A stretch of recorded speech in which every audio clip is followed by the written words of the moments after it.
207 కేజీల గంజాయిని స్వాధీనం చేసుకున్న కృష్ణదేవిపేట పోలీసులు. గంజాయి విలువ 10,70,000 రూపాయలు. నర్సీపట్నం డీఎస్పీ మోహన్.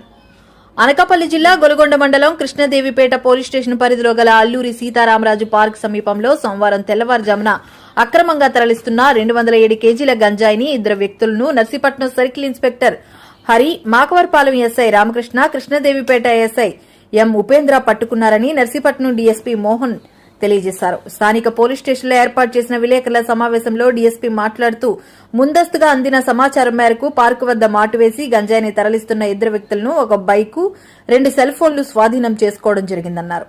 ముద్దాయిలను అరెస్ట్ చేసి కేసు నమోదు చేసి రిమాండ్కు తరలించడం జరిగిందని డీఎస్పీ మోహన్ తెలిపారు.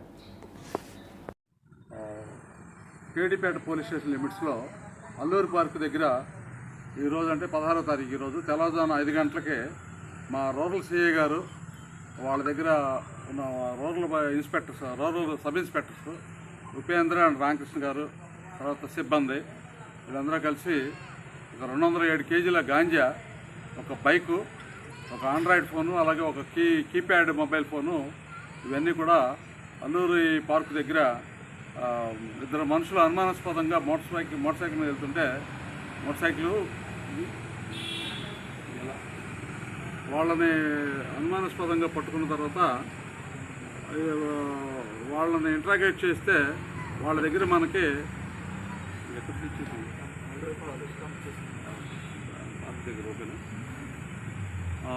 వాళ్ళు అక్కడ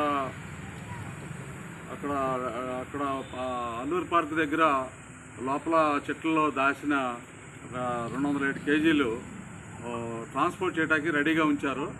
బయట నుంచి కొండల నుంచి తీసుకొచ్చి అక్కడ దాచి అక్కడి నుంచి మన ప్లెయిన్ ఏరియాలోకి తీసుకురావడానికి వాళ్ళు ఏర్పాటు చేసుకున్నారు. దాని మీద మేము వీళ్ళని ఇంట్రాగేట్ చేసి వాళ్ళ ద్వారా 207 కేజీలు గాంజాని, ఒక మోటార్ బైక్ని, 2 ఫైన్లు కూడా, 2 ఫోన్లు, సెల్ ఫోన్లు కూడా సీజ్ చేయడం జరిగింది. దీని మీద దర్యాప్తు జరుగుతుంది.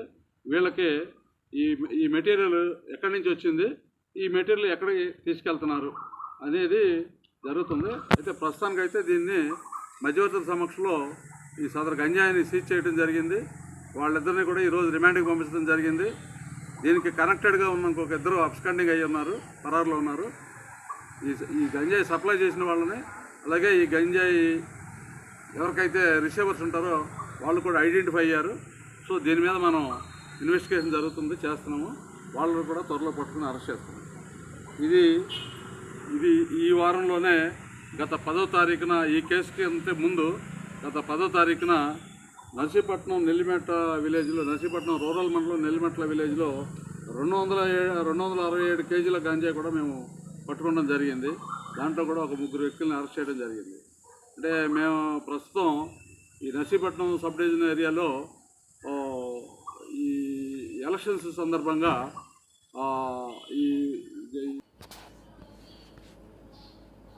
అందర్నీ ఆకట్టుకునే మైడియర్ దొంగ హీరోలు అభినవ్, నిఖిల్. అభినవ్ గోమటం, నిఖిల్ శాలిని, దివ్య శ్రీప్రాద నటించిన మైడియర్ దొంగ మూవీ టీం మంగళవారం విశాఖలో సందడి చేసింది.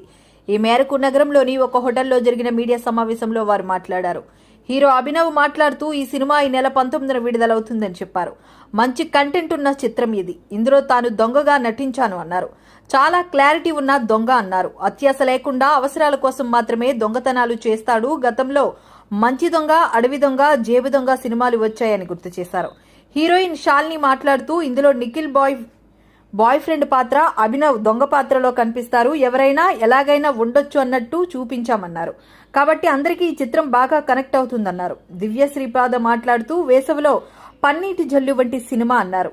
మంచి సందేశం కూడా ఉంటుందన్నారు. యూత్ను బాగా ఆకట్టుకుంటుంది. బాయ్ ఫ్రెండ్ మాత్రమే లోకం అన్నట్టుగా ఉండే అమ్మాయి పాత్రలో కనిపిస్తాను అని పేర్కొన్నారు. హీరో నిఖిల్ మాట్లాడుతూ, ఇందులో తాను బాయ్ ఫ్రెండ్ పాత్ర పోషించానని తెలిపారు.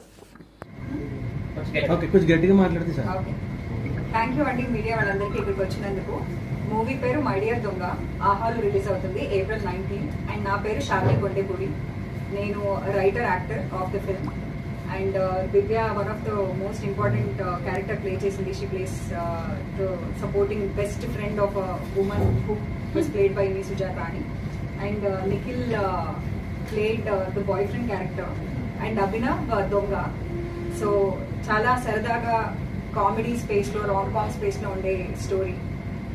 టీజర్ మీరు చూసే ఉంటారు. అందులో you can see how the comedy plays out. It's very natural. ఒక 1 నైట్లో జరిగే ఒక స్టోరీ.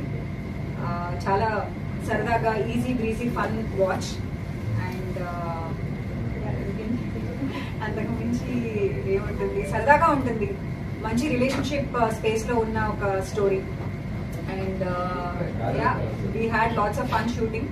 సో చూసే వాళ్ళకి కూడా అంతే ఇట్ విల్ బి ఫన్. ఒకసారి స్టార్ట్ చేసిన తర్వాత లాస్ట్ వరకు కంపల్సరీ చూస్తారు. సరదాగా ఎక్కడ బోర్ కొట్టకుండా చాలా హ్యాపీగా మీ ఫ్యామిలీ అందరితోటి చూసే ఒక మంచి రామ్-కామ్. ఓకే, సో స్టోరీ అంటే చాలా సింపుల్ స్టోరీ అండి. ఒక నైట్ ఒక అమ్మాయి ఇంట్లో ఒక దొంగ పడ్డాడు. ఆ దొంగతోటి ఏమైంది, అండ్ ఆ దొంగని కలిసిన తర్వాత ఆ అమ్మాయికి ఎలాంటి రియలైజేషన్ వచ్చింది, ఎలాంటి ట్రాన్స్ఫర్మేషన్ వచ్చింది. ట్రాన్స్ఫర్మేషన్ కంటే కూడా ఒక చిన్న ఆర్క్ అన్నమాట. So what happens in the life of a girl in 1 night and how it leads to some realisations అనేది స్టోరీ. Simple story. అండ్ తన చుట్టూరా ఉన్న క్యారెక్టర్స్ తనకి ఎలా ఆ రియలైజేషన్ కి దారి తీసాయి, అండ్ తన బాయ్ ఫ్రెండ్ తో తన రిలేషన్షిప్ ఏంటి, తన బెస్ట్ ఫ్రెండ్ తో తన రిలేషన్షిప్ ఏంటి, ఇలాంటి ఒక మన చుట్టూ జరిగే కథలే అన్నమాట ఇవన్నీ. ఎస్పెషల్లీ రిలేషన్షిప్స్ లో ఎలా ఉంటున్నారు ఈ మధ్య అనే ఒక కాన్సెప్ట్. సో మేజర్ గా ఈ చుట్టూరానే తిరిగే ఒక కథ. సో ఆల్మోస్ట్ మనకి 60 to 70% ఆఫ్ ద స్టోరీ ఆ 1 నైట్ లో జరిగేదే. దాని తర్వాత విదిన్ 2 weeks గ్యాప్ లో ఏమైంది, ఆ నైట్ జరిగిన a lot can happen in 1 night అనే ఒక కాన్సెప్ట్ అన్నమాట. సో ఆ నైట్ లో జరిగిన తర్వాత ఓవర్ ద నెక్స్ట్ 2 weeks తన లైఫ్ లో ఏమైంది, ఎలాంటి రిపర్కషన్స్ వచ్చాయి అనేది స్టోరీ. ఇప్పుడు మీరు జస్ట్ కరెక్ట్ మై సెల్ఫ్ అండి, ట్రాన్స్ఫర్మేషన్ అనేది చాలా పెద్ద word. Transformation, character arc, life changing ఇలాంటివి ఏమి ఉండవు. చాలా సరదాగా సింపుల్ గా చెప్పాలనుకున్న ఒక స్టోరీ అంతే. అంటే ఇప్పుడు మనకి యూజువల్ గా క్యారెక్టర్స్ కి చాలా రిడీమింగ్ ఫ్యాక్టర్స్ ఉంటాయి కదా. ఏదో ట్రాన్స్ఫర్మేషన్లు వచ్చేస్తాయి, లేకపోతే పెద్ద రియలైజేషన్లు వచ్చేస్తాయి. అంత మరీ ఆన్ ద ఫేస్ ఏం చూపించలేదు. చాలా సటిల్టీస్ ఉంటాయి, చాలా అండర్లయింగ్ కాంటెక్స్ట్ లోనే సబ్ టెక్స్ట్ లోనే ఉంటుంది తప్ప nothing on the face. So mostly ఎక్కడ డీప్ గా హెవీగా అనిపించదు. సింపుల్ గా ఎలా చెప్పాలి, ఎంత సింపుల్ గా చెప్పచ్చు. ఎందుకంటే సింపుల్ గా కామెడీగా మనము ఏదైనా చెప్తేనే దానికి ప్రీచ్ చేయకుండా చెప్పాలి అనేది ఒక ఇంటెన్షన్ అండి. ఎందుకంటే ఈ రోజున ప్రీచ్ చేస్తే ఎవరు వినరు. సరదాగా చెప్తేనే maybe there is a possibility of making your message.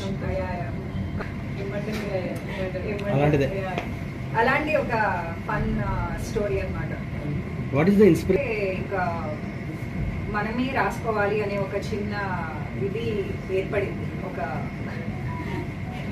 So మనం రాసుకోవాలి అన్నప్పుడు ఎలాంటిదైతే మనకి సూట్ అవుతుంది అనే ఒక చిన్న కాన్సెప్ట్. ప్రతి ఇంట్లో జగనే కావాలి, జగనే రావాలి అంటున్నారు. వైఎస్ జగన్ ఒంటరి కాదు, మంచి చేసిన జగన్కు మద్దతుగా ప్రతి ఇంట్లో సైన్యం ఉందని వైఎస్ఆర్సీపీ అధ్యక్షులు సీఎం వైఎస్ జగన్మోహన్ రెడ్డి పేర్కొన్నారు. అందుకే జగనే ఉండాలి, జగనే కావాలి, జగనే రావాలి అని ఈరోజు ప్రతి ఇంట్లో కూడా మద్దతు తెలిపేవారున్నారని చెప్పారు. జగన్కు కోట్లాది మంది సైన్యం ఉందని ఉద్ఘాటించారు. సంక్షేమ, రైతు రాజ్యాన్ని చంద్రబాబు కూటమి అంతమి చేయాలని చూస్తుందని మండిపడ్డారు. కూటమి కుట్రలను ప్రజలు అడ్డుకోవాలని పిలుపునిచ్చారు. సాధ్యం కాని హామీలతో బాబు మళ్లీ వస్తున్నాడని, ఆయనకు ఓటేస్తే పథకాలన్నీ కూడా మునిగిపోతాయని అన్నారు. మీ బిడ్డ వైఎస్ జగన్ది పేదల పక్షమని, తనకు ఓటేస్తే జరుగుతున్న మంచి కొనసాగుతుందని పేర్కొన్నారు. మేమంతా సిద్ధం బస్సు యాత్రలో భాగంగా మంగళవారం భీమవరంలో నిర్వహించిన బహిరంగ సభలో సీఎం వైఎస్ జగన్ ప్రసంగించారు. మరి మీ జగన్ ప్రోగ్రెస్ రిపోర్ట్ చూద్దామా?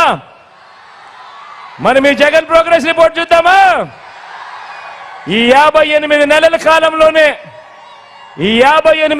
కాలంలోనే ఏకంగా కొత్తగా 17 మెడికల్ కాలేజ్ వాయువేగంతో ఈరోజు పనులు జరుగుతూ ఉన్నాయి. ఈ 58 నెలల్లో కొత్తగా మరో 4 సీపోర్ట్లు వాయువేగంతో ఈరోజు పనులు జరుగుతూ ఉన్నాయి. ఈ 58 నెలల కాలంలోనే కొత్తగా మరో 10 ఫిషింగ్ హార్బర్లు వాయువేగంతో ఈరోజు పనులు జరుగుతూ ఉన్నాయి. ఈరోజు ఈ రాష్ట్రంలో ఈ 58 నెలల కాలంలోనే కొత్తగా మరో 6 ఫిష్ ల్యాండింగ్ సెంటర్లు కూడా పనులు జరుగుతూ ఉన్నాయి. ఈ 58 నెలల కాలంలోనే ఏకంగా 26 జిల్లాల ఆంధ్ర రాష్ట్రం అయింది మన రాష్ట్రం. ఈ 58 నెలల కాలంలోనే కొత్తగా మన గ్రామాలలో 15,000 గ్రామ వార్డు సచివాలయాలు వచ్చాయి. ఈ 58 నెలల కాలంలోనే ఈ 58 నెలల కాలంలోనే నాడు నేడుతో బాగుపడ్డ స్కూళ్లు కనిపిస్తా ఉన్నాయి. నాడు నేడుతో బాగుపడ్డ హాస్పిటల్ కనిపిస్తా ఉన్నాయి. కొత్తగా 15,000 విలేజ్ అండ్ వార్డు క్లినిక్లు కనిపిస్తా ఉన్నాయి ఈ రోజు మన కళ్ళ ఎదుటే. కొత్తగా 11,000 రైతు భరోసా కేంద్రాలు కనిపిస్తా ఉన్నాయి మన కళ్ళ ఎదుటికే. కొత్తగా ఇప్పటికే 3,000కు పైగా నిర్మాణంలో ఉన్న డిజిటల్ లైబ్రరీలు కూడా కనిపిస్తూ ఉన్నాయి. గ్రామానికే ఫైబర్ గ్రిడ్ కూడా కనిపిస్తా ఉంది. 1,00,000 కోట్లకు పైగా పెట్టుబడులు ఈ రోజు రాష్ట్రంలో వచ్చాయి. రాష్ట్రంలో ఈ రోజు ఎయిర్పోర్ట్ల విస్తరణ, కొత్తగా భోగాపురం ఇంటర్నేషనల్ ఎయిర్పోర్ట్ వాయువేగంతో ఈ రోజు పనులు జరుగుతూ ఉన్నాయి. రాష్ట్రంలో ఈ రోజు 3 ఇండస్ట్రియల్ కారిడార్లు, రాష్ట్రంలో ఈ రోజు 10 ఇండస్ట్రియల్ నోట్స్ ఎంఎస్ఎంఈలకు ఆ పన్నహస్తం ఇస్తా ఉన్న ప్రభుత్వం మీ జగనన్న ప్రభుత్వం ఈ రోజు నిలబడింది. ఈ ఒక్కటే కాదు ఏ రాష్ట్రమైనా కూడా అభివృద్ధిలో ముందుకు పరిగెత్తాలి అనంటే, ఏ రాష్ట్రమైనా కూడా బాగుపడాలి అనంటే స్వయం ఉపాధి రంగం బాగుపడితేనే అది జరుగుతుంది.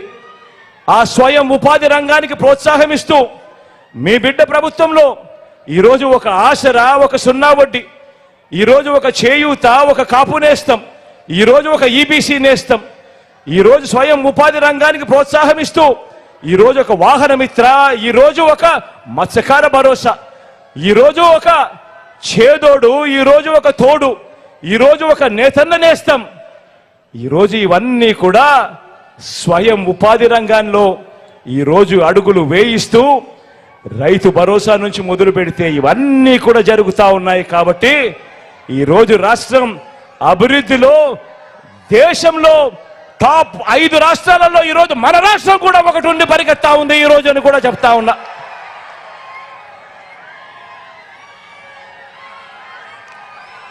ఎక్కడా లంచాలు లేకుండా, ఎక్కడా వివక్ష లేకుండా ఇంటి వద్దకే వచ్చే పాలన కళ్ళ ఎదుటే కనిపిస్తా ఉందా లేదా అని అడుగుతా ఉన్నా. కనిపిస్తా ఉందా లేదా అని అడుగుతా ఉన్నా. గతంలో జరిగేది ఏమిటి? మరుగుదొడ్లు కావాలన్నా లంచం, పెన్షన్ కావాలన్నా లంచం, సబ్సిడీ లోన్లు కావాలన్నా లంచం. ఈరోజు లంచం అనే పదం ఎవడైనా అడుగుతా ఉన్నాడా అని అడుగుతా ఉన్నాను. ఎక్కడైనా వివక్ష కనిపిస్తా ఉందా అని అడుగుతా ఉన్నాను. ఈ వ్యవస్థ తీసుకొచ్చింది ఈ 58 నెలల కాలంలో మీ బిడ్డ కాదా అని అడుగుతా ఉన్నాను ఈరోజు మీ అందరినీ కూడా. మరి బాబు వస్తేనే అభివృద్ధి అని వాళ్ళు చెప్పేది బోగస్ రిపోర్ట్ కాదా? జగన్ వస్తేనే ఇంకా ఇంకా అభివృద్ధి అనేది ప్రోగ్రెస్ రిపోర్ట్ కాదా అని అడుగుతా ఉన్నా. మాయ చేసి, మోసం చేసి జగన్కు ఓటు వేస్తే దొంగ చేతికి తాళం ఇచ్చినట్టే బాలకృష్ణ వ్యంగ్యాస్త్రాలు. సీఎం జగన్కు ఏపీ ఎన్నికల్లో ఓటు వేస్తే దొంగ చేతికి తాళం ఇచ్చినట్లేనని హిందూపురం ఎమ్మెల్యే నందమూరి బాలకృష్ణ సంచలన ఆరోపణలు చేశారు. జగన్ మళ్లీ అధికారంలోకి వస్తే జనం అన్నీ వదులుకుని రాష్ట్రం విడిచిపెట్టి పోవాల్సిందేనని అన్నారు. కర్నూలు జిల్లాలోని ఎమ్మిగనూరులో మంగళవారం నాడు బాలకృష్ణ రోడ్ షో నిర్వహించారు. శివా సర్కిల్లో బాలకృష్ణ స్వర్ణాంధ్ర సాకార యాత్ర సభలో సీఎం జగన్ వైసీపీ ప్రభుత్వంపై తీవ్ర విమర్శలు గుప్పించారు. అలాగే ఆడవాళ్లకు, ఆడపడుచులకు తండ్రుల సమాన ఆస్తిలో హక్కు ఇచ్చింది ఎవరు? నందమూరి తారక రామారావు గారు. అలాగే మహిళల కోసం విశ్వవిద్యాలయాన్ని, పద్మావతి విశ్వవిద్యాలయాన్ని స్థాపించింది ఎవరు? నందమూరి తారక రామారావు గారు. అలాగే రైతులకు 1 యూనిట్ హార్స్ పవర్ 50 రూపాయలకి ఇచ్చింది ఎవరు? నందమూరి తారక రామారావు గారు. అలాగే ఈ యొక్క భూమి శిస్తును రద్దు చేసింది ఎవరు? నందమూరి తారక రామారావు గారు. అలాగే ఈ సహకార సంఘాల ద్వారా రైతులకు అన్ని వాళ్ళకు కావలసిన పరికరాలు విత్తనాలైతేనేమి, ఎరువులైతేనేమి అన్ని కూడా ఒకే చోట లభ్యమయ్యేటట్టు సింగిల్ విండో సిస్టమ్ ద్వారా అందించింది ఎవరు? నందమూరి తారక రామారావు గారు. మండలాలు ఏర్పాటు చేసింది ఎవరు? మండల వ్యవస్థను నందమూరి తారక రామారావు గారు.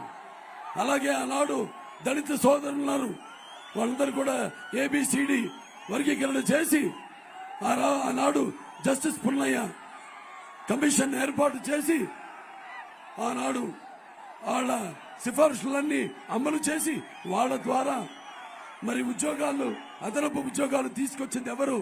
నందమూరి తారక రామారావు గారు. అలాగే తెలుగు గంగ ఆంధ్ర నివాసుల స్రవంతి అయితేనేమి, గాలేరు నగరి అయితేనేమి, ఇవన్నీ కూడా ఆయన మానసిక పుత్రికలు. అలా రాయలసీమను రతనాల సీమగా చేసిన మహానుభావుడు ఎవరు? నందమూరి తారక రామారావు గారు. మనం ఈనాడు జరుగుతుంది ఏంటి? మళ్ళీ చంద్రబాబు నాయుడు గారు ఆయన ముఖ్యమంత్రి అయినప్పుడు మీరు ఎల్లప్పుడూ తెలుగుదేశం పార్టీని మీ కంటికి రెప్పలా కాపాడుతూ ఉన్నారు. ఆనాడు 83లో ఎన్నికల్లో, అంటే 82లో పార్టీ పెట్టినప్పుడు 83 ఎన్నికల్లో తెలుగుదేశం పార్టీని అధికారంలో తీసుకొచ్చిన ప్రత్యక్ష ధైర్యం. అలాగే 84లో ప్రజాస్వామ్యం కూలి చేయబడుతుంటే ప్రాణాలకు సైతం ఒడ్డి తిరిగి ప్రజాస్వామ్యాన్ని కాపాడిన మహానుభావులు మీరు. అలాగే మొన్న 2014లో ఈ అవిభక్త రాష్ట్రం చిన్న భిన్నమైతే ఆంధ్ర రాష్ట్రం ఏర్పడితే మరి తెలుగుదేశాన్ని మళ్ళీ మీరు అధికారంలో తీసుకొచ్చిన మహానుభావులు. ఇలా చెప్పుకుంటూ పోతే ఎన్నెన్నో పథకాలు, ఒకటి కాదు, ఒక చరిత్ర గురించి యువతరానికి మంది ఆడపడుచుల తాళిబట్లు తెంచాం. వాళ్ళకి సమాధానం మళ్ళీ మళ్ళీ మళ్ళీ చెప్పడానికి సిద్ధమా? అలాగే ఇక్కడ ఈ ఎమ్మెల్యే బాలనాగిరెడ్డి ఏం చేస్తున్నాడు? ఇక్కడ ఉన్న బియ్యాన్ని, రేషన్ బియ్యాన్ని పక్క రాష్ట్రానికి తరలిస్తున్నాడు. అలాగే అక్కడున్న మద్యాన్ని తెచ్చి ఇక్కడ అమ్ముతున్నాడు. అలాగే ప్రతి దాంట్లో కూడా వాటా, భూ కబ్జా, 8 నుంచి 10% లంచం, అందులో వాటా. ఇది ఈ ప్రభుత్వం చేసేది. కాబట్టి ఇవన్నీ గమనించండి, మీరు గమనిస్తున్నారు. ఇవాళ రేపతను అధికారంలోకి